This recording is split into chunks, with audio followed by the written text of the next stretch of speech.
اس کے والدین نے بڑے لاڈ اور پیار سے اس کی پرورش کی تھی۔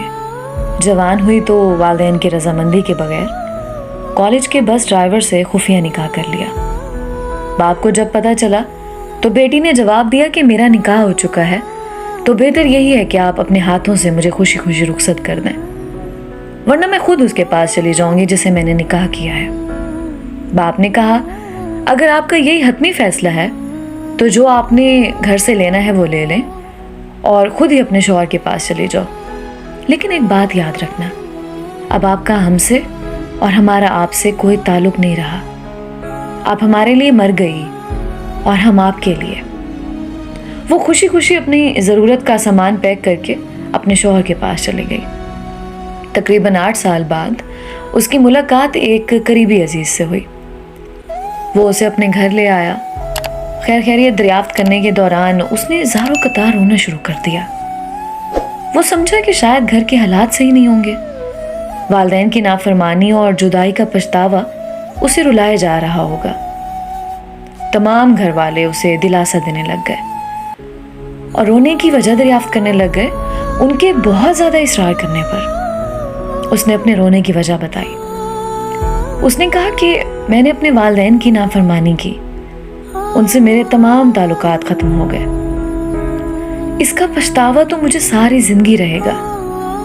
مالی لحاظ سے بھی مجھے کوئی پریشانی نہیں ہے، اللہ کا دیا ہوا بہت کچھ ہے، اللہ کا شکر ہے۔ لیکن میرے لیے جو بات سب سے زیادہ تکلیف دہ ہے نا، وہ یہ ہے کہ میری صرف ایک ہی بیٹی ہے۔ میرے شوہر جب نماز پڑھتے ہیں اور دعا مانگتے ہیں تو میں نے چپکے سے کئی بار ان کی دعا سنی۔ وہ روتے ہوئے اور گڑ گڑاتے ہوئے اللہ پاک سے صرف ایک ہی دعا مانگ رہے ہوتے ہیں، یا اللہ میری بیٹی اپنی ماں پر نہ جائے، یا اللہ میری بیٹی اپنی ماں پر نہ جائے، یا اللہ یہ اپنی ماں کی طرح گھر سے بھاگ کر شادی نہ کر لے، یہ اپنی ماں کی طرح اپنے والدین کی عزت کبھی رسوا نہ کرے۔ جوانی کے جوش میں کیے ہوئے فیصلے اکثر بہت تکلیف دہ ہوتے ہیں۔ بہتری اسی میں ہے کہ انسان اپنے والدین کی ہاں میں ہاں ملا دے، لیکن کچھ باتیں ایسی ہوتی ہیں جو والدین کے ساتھ بیٹھ کے سلجھائی جا سکتی ہیں۔ والدین کبھی اپنی اولاد کا برا نہیں چاہ سکتے۔ آپ گھر سے بھاگ کر شادی تو کر لیتی ہیں، لیکن کبھی آپ نے ایک چیز سوچی ہے، اس کیے ہوئے فیصلے کا آگے جا کر آپ کی زندگی میں کیا اثر ہوگا؟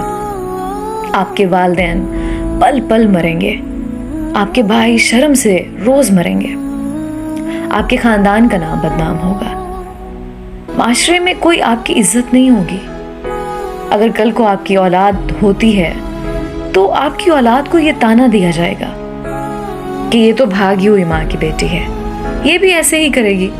معاف کیجیے گا، جملے تھوڑے سخت ہیں اور کڑوے ہیں، اس لیے جذبات کے کیے گئے فیصلے اکثر غلط ثابت ہوتے ہیں۔ میری دعا ہے کہ اللہ پاک ہر محبت کو نکاح تک پہنچائے اور ہر بیٹی کو ہدایت دے اور ہر بیٹی کے نصیب اچھے کرے، آمین۔ اگر آپ کو میری سٹوری اچھی لگی ہے تو پلیز میرے چینل کو سبسکرائب کریں اور لائک کریں۔ Thank you.